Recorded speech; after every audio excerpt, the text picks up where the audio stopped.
Hello everyone, இன்னைக்கு நாம ஒரு குட்டி கதை பார்க்கலாம். ஒரு காட்டில் அம்மா முயல் தன்னோட 3 முயல் குட்டிகளை கூப்பிட்டு, நீங்களாம் பெருசாக வளர்ந்துட்டீங்க, இன்னையிலேருந்து நீங்களே உங்கள் வேலையை பார்த்துக்கணும் அப்படின்னு சொன்னாங்க.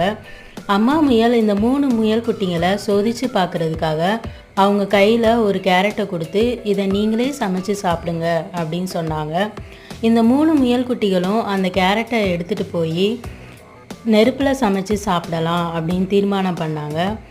ஆனால் ஒரு முயல் குட்டியோட கேரட் மட்டும் அதிக நெருப்பில் சுட்டனால கருகி போயிடுச்சு. அச்சோ, என்னோட கேரட் கருகி போயிடுச்சு, இனிமேல் நான் என்ன சாப்பிடுவேன் அப்படின்னு கவலையாக இருக்கும்போது மற்ற 2 முயல் குட்டிகளும், கவலைப்படாத, எங்களோட கேரட்டை நாங்கள் உனக்கு ஷேர் பண்ணுறோம் அப்படின்னு சொல்லி 3 முயல் குட்டிகளும் ஷேர் பண்ணி சாப்பிட்டாங்க. இப்படி ஒருத்தர் மேலே ஒருத்தர் அன்பாக இருக்கிறத பார்த்து அம்மா முயல் சந்தோஷப்பட்டாங்க.